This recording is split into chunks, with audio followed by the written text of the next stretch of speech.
Welcome back, my global family. Check out my latest episode on my podcast, Let's Talk About It with Empress. And thank you for watching.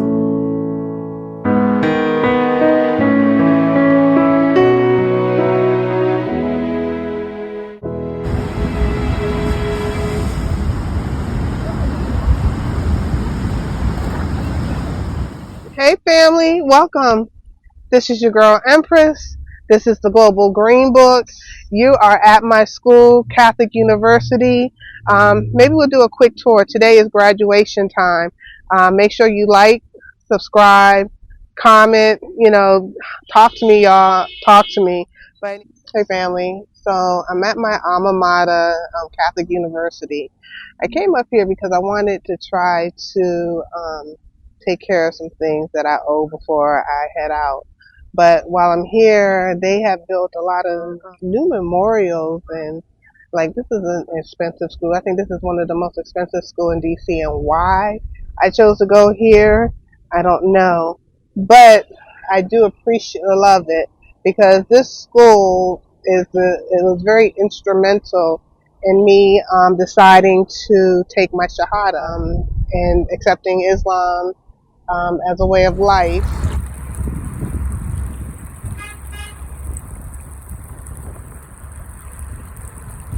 Because here you have to do religious studies and things of that nature. It was very informative and educational. I took classes like Christology and oh my goodness, relationships in marriage and uh, global conflicts, global history. It was a lot of different things where we had to study the different religious factors and how they handle things. The deeper I dived into Christianity and Islam, the more curious I became about Islam.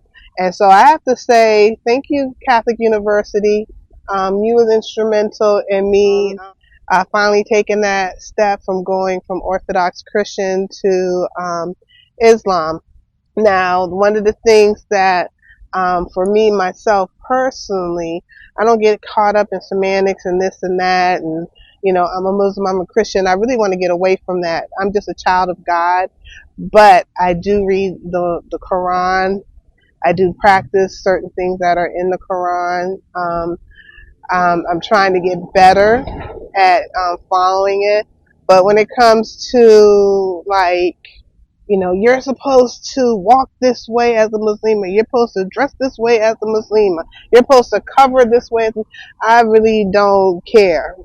I'll deal with that with a lot, because my body parts will contest to what I've done. If I walk to the strip club every night, my feet will attest to it. If my mouth was backbiting people, my mouth would contest to it. So I'm not worried about what men say about me and how I move. So if you don't like it, that's your issue. I digress. But anyway, one of the things that I also want to say I loved about being in the Gambia was, as a practicing, constantly learning, evolving Muslima, always striving to be better than I was the day before, not ever reaching perfection, but always striving towards it. The Gambia was very less, in a sense where, the people, it's a practicing country. They take off for religious holidays in Islam. It's not uncommon to walk down the street and just see people praying in the street, even women in the street. Like, for me personally, I would not pray in the streets here in DC. I just wouldn't, because I will be vulnerable for attack, because they don't care if you're Muslim or not. They will attack you. And I have been attacked here in the streets of DC before, so I wouldn't even put myself in that position. But what I love about Gambia was, when I wanted to pray, I found sisters who were praying together outside their shop. I could pray with them, and I didn't have to worry about, feeling vulnerable or ostracized. So as a Muslim, striving to get better in your deen, working towards being better in your Islamic practice, because you may not be perfect, none of us are, I highly recommend the Gambia. But anyway, I just wanted to share that this is my school, Catholic University. This school was a blessing to me in so many ways. This is where I went for my bachelor's degree in business, and I thank it. And I'm so grateful that I was able to come here and learn so much. It was an expensive lesson, and if, I don't recommend anyone to come here because it's too expensive. But it is what it is. Lesson learned. I won't do that again. But alhamdulillah, alhamdulillah. Try Trinity College if you got to do another one. It's cheaper. Catholic University has built up. All this has been built. When I say it's becoming like a campus city, it's becoming a campus city. Like this is all students housing, and they're still building. This is a new building. They're so good they can make a new building look old. They're adding here. When I say this school, when I went here, it was so small. It was kind of dangerous. It has built up. Now this area is becoming super, super, super, super, super expensive. But over there you see the campus bookstore. They took it off the campus and now it's all over here. Plus a lot of good restaurants. I'm about to go get me something to eat. Watch it, lady. She just ran into me. It's graduation time, y'all. So I was sitting here looking at this statue and watching all the people come around and take a look. When you go around, they got Vikings, they have, Africans, they have Jewish people, they have Muslim people, they have different centuries. I saw some Coptic, Coptic. I don't know if it's Ethiopian Coptic, but you saw a little bit of everything. You even saw some slaves on these boats, right? On this boat, and it kind of just made me think of the great migration that's happening now. What it takes, the sacrifice that these people made to come here, even the ones who did not voluntarily want to come here, it was a lot. They had to give up seeing their home again. They, did not know what they were going to encounter. They didn't even know if it was going to be better than what they were leaving. They didn't know if it was going to be worse or better. They had no idea. They did not know if they were going to have a fruitful life or if they were going to die immediately. So, but the one thing they all had in common, they were ready for a change. They were ready to put it all on the line and not let anyone stop them. And that's kind of what's happening.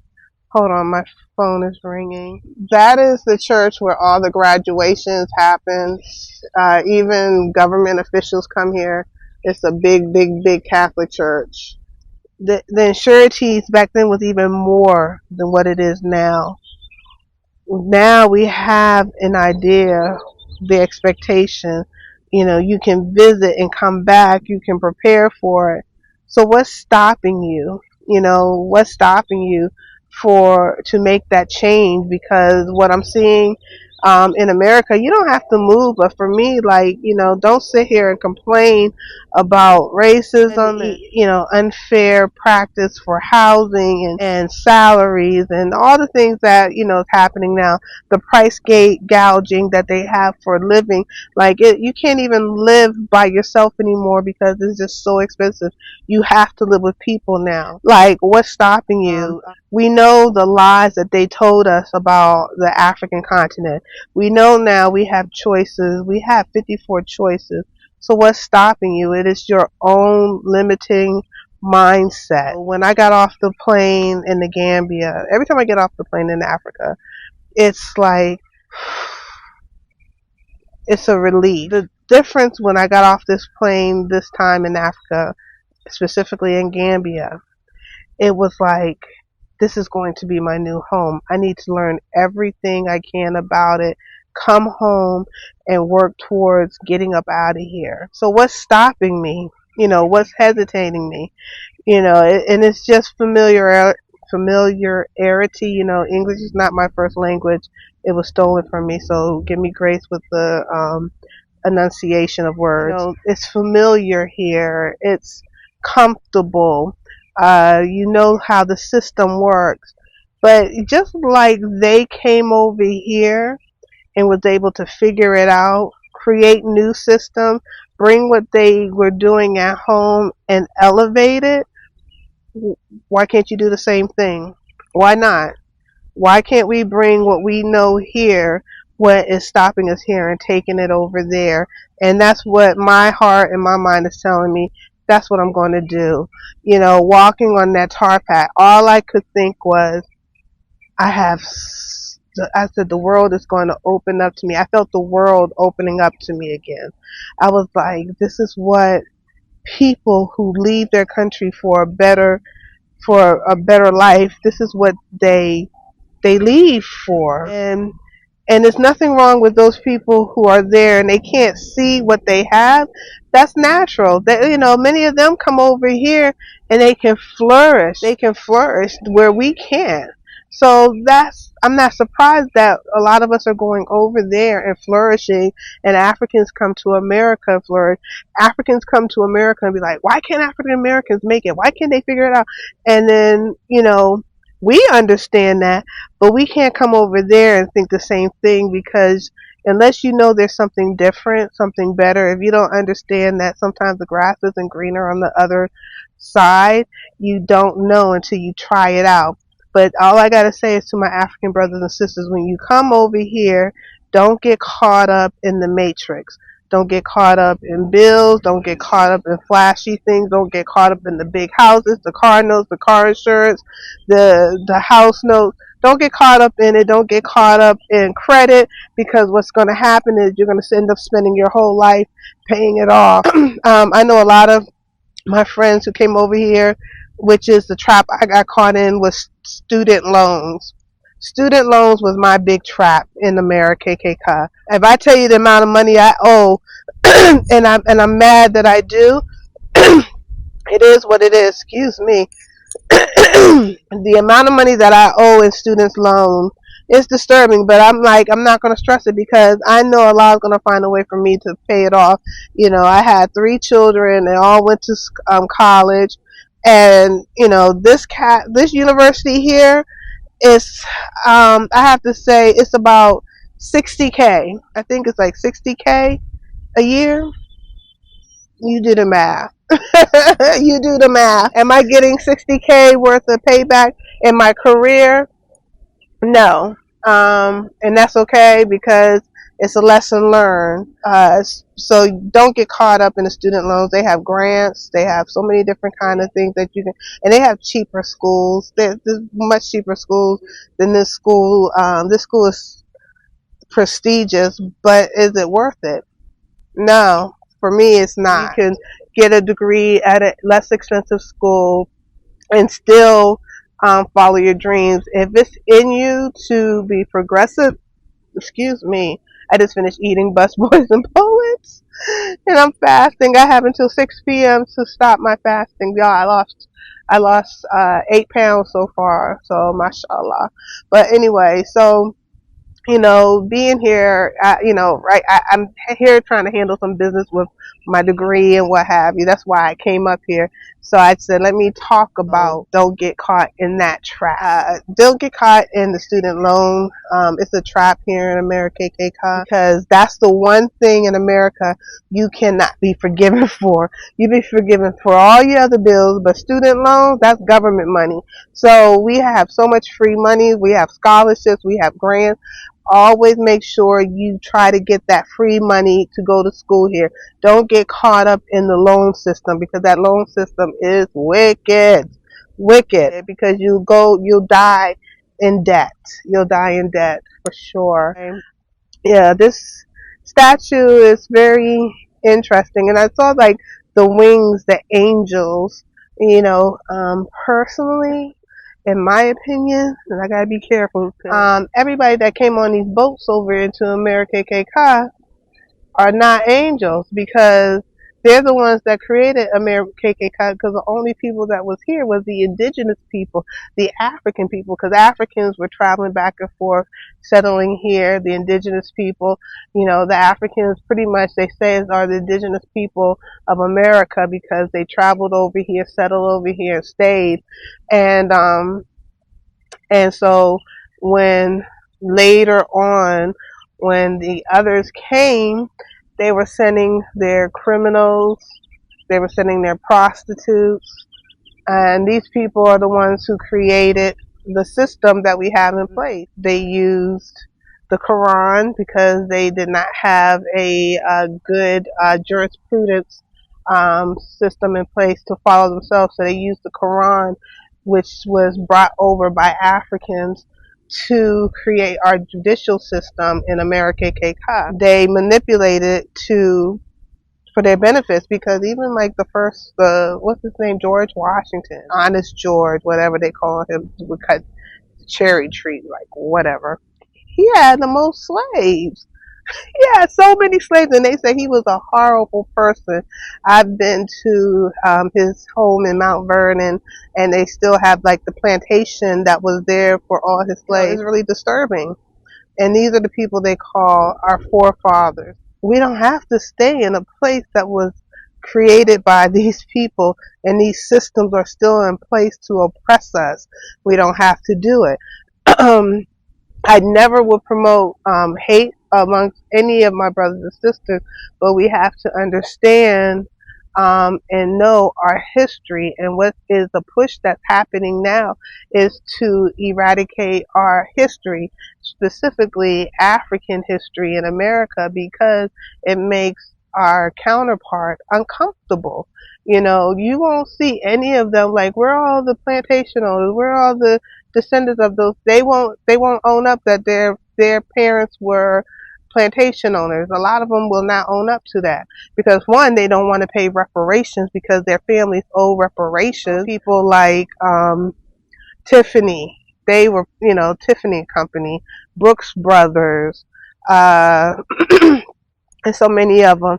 All these big companies, they prosper off of slave labor. So a lot of these companies that are here now owe us reparations, which I really doubt you're going to get, but this is why they're hush hush. Well, anyway, for me, I am ready to get back on that plane and to try something new. Don't be afraid of the unknown. Africa was a beautiful. When I got off that plane, I was riding in the night, seeing the beauty of the city, the rawness of it, and specifically Gambia, because Gambia, it has so much potential. It is developing very quickly. Americans are coming over there and developing quickly. So now is the time to come and do what you need to do. Start building, start investing. And if you don't like the Gambia, there's 53, 54 other countries you can choose from.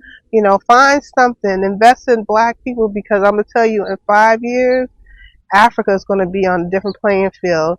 And, which is interesting, America is putting its foot in Africa because America knows its intellectual property is going home, and America is trying to get a piece of that. So even if you go to Africa, don't think you 100% get away from American KKK unless you probably go completely off grid, which is an option. And some people are choosing to go off grid here because they're familiar with the systems here. So, but for me, I'm tired of this cold. I'm cold right now. Tired of just always feeling like, I'm not welcome in my own city, and struggling to find a reasonable place to live and eat healthy, and just the whole lifestyle of, driving to work in the hour traffic just to get stressed out because I was there instead of 9 o'clock at 9:01, but I was on the road for 1 hour trying to get to work, and I got there at 9:01. So it's a problem. Like, like like no grace at all. It's a challenge, and even like doing videos like this, like someone in my job hears it and they don't like it, then it's a problem. So it's interesting. It's a new migration. I'm a part of that migration. I'm ready for it to happen sooner than later. Don't get caught up. Don't get caught up in the student loans hustle. It is a scam. It's a hustle. A lot of times people get these bachelors and they still can't get a job. They get their masters and they still can't get a job. I mean, like, it is getting more and more challenging and competitive. Like, now we need more people who have skills, barbers, mechanics, builders, those type of people, gardeners, farmers. We need more of those people. So that's the industry that we need to get into, because when it all goes down, those are the people we're going to need. Not an accountant, not a receptionist, not a secretary, not a loan originator. We're going to go back. We're going to need the people who are builders and producers and visionaries. But isn't that statue kind of interesting? I saw the Africans. I saw all people from different cultures there. It was I'm trying to find. I have to find what the plaque says about it. I'm gonna find it and show it to you all. Welcome Plaza. Angels unawares, do not neglect to show hospitality to strangers, for thereby some have entertained angels unaware. This is the Global Green Book. Thank you for watching my channel. Make sure you like, comment, subscribe, and share. Share this video, and stay tuned for more videos. One love, family. Peace.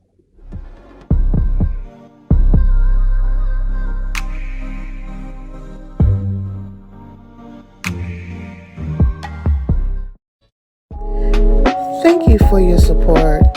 Make sure you subscribe to our channel. 1200, we're trying to get there, y'all.